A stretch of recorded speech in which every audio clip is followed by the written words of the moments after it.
तर ही स्टोरी आहे एक डिस्ट्रिक्ट लेवलचे जज विरुद्ध इन्कम टॅक्स ऑफिस. आणि इन्कम टॅक्स ऑफिसचे जे ऑफिसर्स आहेत किंवा इन्कम टॅक्स अख्खं जे डिपार्टमेंट आहे किंवा ही जी अख्खी सिस्टीम आहे महाराष्ट्र शासनाची, भारत सरकारची, किंवा ही सरकारी यंत्रणा जी आहे ही किती खालच्या लेवलला जाऊ शकते किंवा त्यांचा कामातला जो ढिसाळपणा आहे, कामं टाळण्याची जी पद्धत आहे ही किती खालच्या लेवलची असू शकते ते आज बघणार आहोत. मग सामान्य माणसांना तर ते हतबल करून टाकतात अक्षरशः, की कामं अशी ऐरागैरा नत्तू खैरा आल्यासारखी ती रिटर्न पाठवून देतात. पण ज्या वेळेस या न्यायपालिकेत सर्व केलेला व्यक्ती, आपली सेवा दिलेला व्यक्ती, जो की एक जिल्हा न्यायाधीश होते, जिल्हा न्यायाधीश राहिलेले आहेत महाराष्ट्र सरकारमध्ये, आणि एक प्रामाणिक असं व्यक्तिमत्व की ज्यांचं नाव बऱ्याच ठिकाणी निघतं, ज्यांनी बऱ्याच संस्थांना डोनेशन दिलेले आहेत, कितीतरी चांगली कामं केलेली आहेत, ज्यांच्यावर कधीच आरोप झाले नाहीत, असं व्यक्तिमत्व जे पुण्यातल्या एका म्हणजे फ्लॅटमध्ये राहतं. जज म्हटल्यावर त्यांचा काय रुतबा असायला पाहिजे, पण ते रिटायर झाल्यावर एका फ्लॅटमध्ये राहतात ते जज. त्यांचं वय काय झाले, म्हणजे आता ते थोडेफार म्हातारे झालेले आहेत, रिटायर होऊन बरीच वर्ष झाली. अशा व्यक्तीला सुद्धा इन्कम टॅक्स डिपार्टमेंट किंवा ही सरकारी यंत्रणा हात घाईशी आणल्याशिवाय सोडत नाही. यांच्या त्या अखत्यारीत जर माणूस बसला तर त्याला ते सतावल्याशिवाय राहत नाहीत. यांचं आखो देखा हाल मी या बऱ्याच दिवसांमध्ये बघितलं आहे. खरं तर मी त्या जज साहेबांचं नाव घेणार नाही. मी काही दिवसांमध्ये त्यांची परमिशन काढून कदाचित त्यांचा इंटरव्ह्यू घेण्याचा सुद्धा प्रयत्न करेल, की ज्यात त्यांची स्टोरी, ते कसे जज बनले, कशा त्या स्टोरी असतात ते घेण्याचा प्रयत्न करेल. पण मला वाटतं जे गोष्ट मी डोळ्यांनी बघितली ती सांगणं, ती या समाजासमोर मांडणं, ते सुद्धा तेवढंच महत्त्वाचं आहे. तर हे जज साहेब अख्ख्या महाराष्ट्रात त्यांनी आपली सेवा बजावलेली आहे. पुण्यातसुद्धा हे जज साहेब होते. आणि जेव्हा मी एका ठिकाणी प्रॅक्टिस करत होतो त्यावेळेस प्रॅक्टिस करत असताना आर्बिट्रेशनचे सेंटर भरवले जात होते, ज्यामध्ये रिटायर जज हेच जज असतात. तर तेव्हापासूनची त्यांची माझी ओळख, पण ती ओळख आम्ही विसरलेलो होतो, विसर पडला होता. मलाही तिथून काम सोडून 2-3 वर्ष झाले काही कारणास्तव. एक चांगली फर्म आणि एक चांगलं ठिकाण होतं ते कामाचं. तर त्यानंतर त्या सरांची ओळख डायरेक्ट मला 3 वर्षानंतर झाली, ते दुसऱ्यांच्या माध्यमातून. आणि त्या अचानक ओळखी निघाल्या, त्यामुळं मुंबईला येणं जाणं झालं त्यांच्यासोबत माझं काही कामानिमित्त. तर ते मुंबईला जात असताना त्यांनी मला सगळी स्टोरी सांगितली की त्यांना 7 ते 8 लाख रुपयाचा काहीतरी DOच्या नोटीस आलेल्या आहेत इन्कम टॅक्स डिपार्टमेंटकडून. इन्कम टॅक्स डिपार्टमेंटचं असं म्हणणं होतं की तुम्ही इन्कम टॅक्स भरलेलाच नाही आहे, जो की 8 लाखाचा काहीतरी DO होता.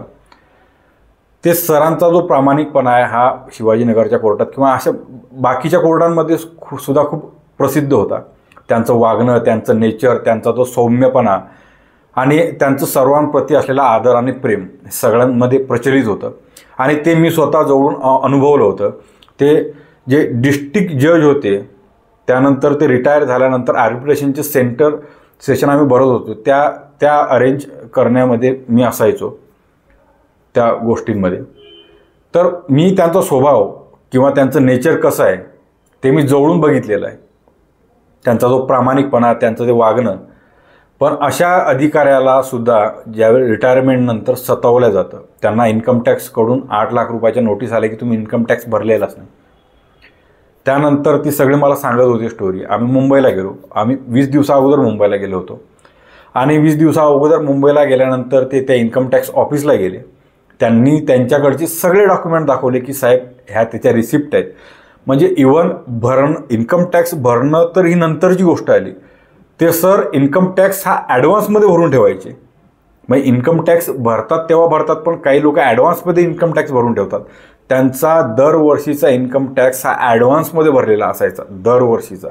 तो माणूस टॅक्स कसा चुकवेल बरं? त्या माणसाला मिळणारी सॅलरी ही सरकारी खात्यातून येणारी, म्हणजे कुठेही लपवा छपीचा कुठं कार्यक्रमच नाही किंवा त्यांचे काही वेगळे व्यवसाय नाहीत, काही नाही. लपवा छपीचं काही कारण नाही, काहीच नाही. अशा परिस्थितीत इन्कम टॅक्स डिपार्टमेंट सांगायला लागलं की आमच्याकडे तुम्ही इन्कम टॅक्स भरलेलाच नाही आणि 8 लाख रुपयांचा तो ड्यू आहे सगळा, आणि तो तुम्ही भरायला पाहिजे, अन्यथा तुम्हाला त्याची जे रिटर्न्स असतात ते देणार नाही आणि तुम्हाला भरावं लागणार तो वेगळा, त्याच्यावर व्याज वाढत जाणार ते वेगळं. अशा परिस्थितीत ते सर हतबल झाले, मुंबईला जाऊन आले. त्यांच्यासोबत मी सुद्धा गेलो होतो मुंबईला. तर मुंबईला गेल्यानंतर ज्यावेळेस ते इन्कम टॅक्स ऑफिसला गेले, बँड्राच्या त्या ऑफिसला गेले आणि BKC मधलं कौटिल्य भवन म्हणून इन्कम टॅक्सचं ऑफिस आहे आपलं, खूप मोठी बिल्डिंग आहे ती. तिथं गेल्यानंतर तिथं त्यांचं ऐकायला सुद्धा कोणी तयार नाही. तिथं पहिली गोष्ट सगळे ते UP बिहारी सगळे भरलेले होते इन्कम टॅक्स ऑफिसर्स म्हणून बऱ्यापैकी. ते काय कॉन्ट्रॅक्ट बेसवरचे होते काय ते कळायला मार्ग नाही. तिथं गेल्यावरती ते ऐकायला सुद्धा तयार नाहीत की काय भरलेलं आहे काय नाही. म्हणजे इन्कम टॅक्सही तुम्हीच भरायचा, तुम्हीच यायचं, तुम्हीच तुमच्या अडचणी मांडायच्या, पण ऐकायला सुद्धा तिथं कोणी तयार नसतं तुमचा तिथं वशिला असल्याशिवाय, तिथं तुमची ओळख असल्याशिवाय. आणि एक साधे व्यक्तिमत्व असलेले, म्हणजे दिवस रात्र आपल्या कामाशी प्रामाणिक असलेले ते जज साहेब, इतक्या मोठ्या पदावरती त्यांनी ते पद भूषवलं, अशी व्यक्ती तिथं त्या लाईनमध्ये उभी आहे. बरं, सर्वसामान्यांसाठी कायदा सारखाच आहे, सगळं मान्य आहे, पण त्यांचं कमीत कमी वय बघून तरी, त्यांचं कमीत कमी वय आज एक 70-75च्या जवळपास अंदाजे त्यांचं एक वय असणार. अशा वयोवृद्ध माणसाला तुम्ही उभे ठेवता, त्यांना ते विचारता, परत त्या माणसाने इन्कम टॅक्स भरलेला तो माणूस दाखवायला तयार आहे ते तुम्ही बघायला तयार नाही. तुम्ही सरळ सांगताय की आमच्याकडे एंट्रीज नाही आहेत त्याच्या. बरं, एंट्रीज नाही आहेत तर तो माणूस सांगतो की तुमच्या वेबसाईटवरती चेक करा, तर ते स्वतः सांगतात की आमच्या एंट्रीज दिसत नाहीत, आम्ही काय करू, तुम्ही ते सिद्ध करा. म्हणजे त्या माणसाने तो टॅक्स भरायचा, त्यानेच तो सिद्धही करायचा. ज्याला देतोय त्याने काही सिद्ध करायचं नाही, त्याने फक्त एक नोटीस पाठवायची सरळ की तुम्ही इन्कम टॅक्स भरलेला नाही. टेन्शन त्या वयोवृद्ध माणसाला ज्याने टॅक्स भरलेला आहे इतके लाखो रुपये. ही अशी घाणेरडी सरकारी यंत्रणा महाराष्ट्रात राज्य शासनात किंवा भारत सरकारमध्ये काम करते. ही खरंच निंदेची गोष्ट आहे. त्यानंतर ते सर पुढच्या वेळेस गेले, त्यांना सांगितले की तुम्ही 15-20 दिवसांनी या.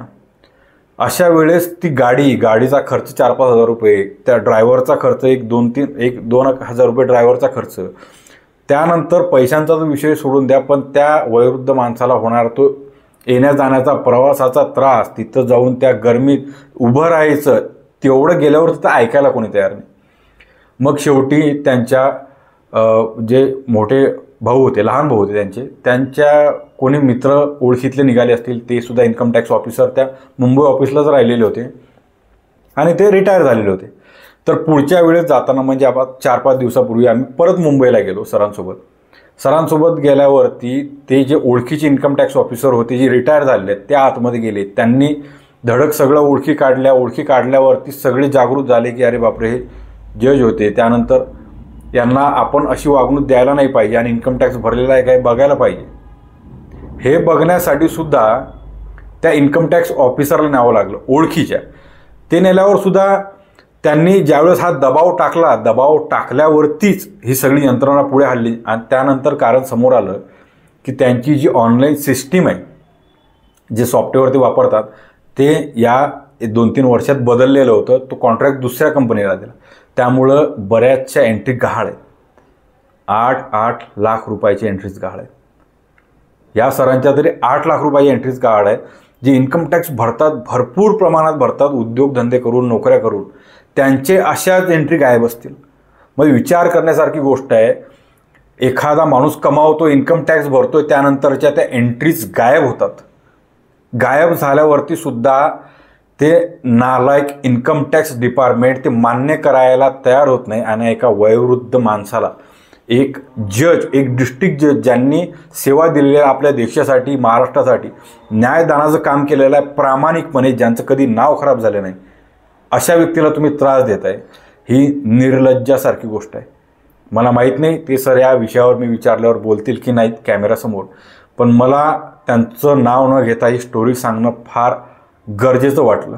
अशा कितीतरी लोकांना त्रास होत असणार जे की इन्कम टॅक्स भरतात आणि अशा नालायकपणामुळं त्यांना त्रास होतो. अशी ढिसाळ यंत्रणा, अशी नियम कायदे बनवलेच कशासाठी? जर लोकसभेत किंवा विधानसभेत असे कायदे तुम्ही बनवताय, तुम्ही असे सुद्धा कायदे बनवायला पाहिजेत की या अशा प्रकरणांमध्ये जर इन्कम टॅक्स अधिकारी किंवा कुठलीही सरकारी यंत्रणा एखाद्याला त्रास देते, तो दिलेला त्रास हा जाणून बुजून दिलेला आहे, काही चौकशी न करता, तर त्या अधिकाऱ्यावरती कारवाई झाली पाहिजे. असे सुद्धा काहीतरी नियम कायदे या भारतात, या राज्य शासनामध्ये, या महाराष्ट्रात बनवले गेलेले पाहिजे. म्हणजे तो व्यक्ती, ती जज साहेब, ते साहेब एवढं इन्कम टॅक्स भरत होते, इन्कम टॅक्स भरल्यावरती ते एवढं गाड्या घोड्या करून तिथं जायचं, तो खर्च वेगळा, तो खर्च कोणी द्यायचा.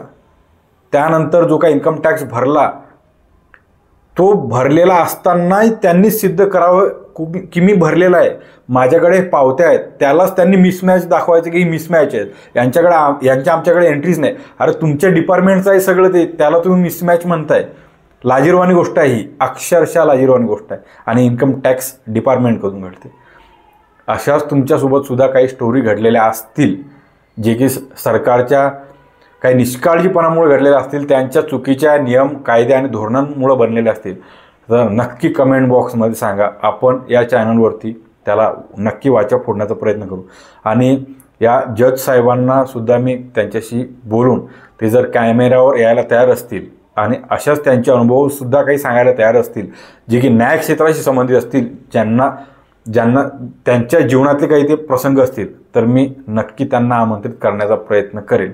त्यासाठी या व्हिडिओजला सुद्धा तुम्हाला चांगलं भरभरून प्रेम द्यावं लागेल आणि तुमचे अनुभवसुद्धा या कमेंट बॉक्समध्ये नक्की सांगा. धन्यवाद.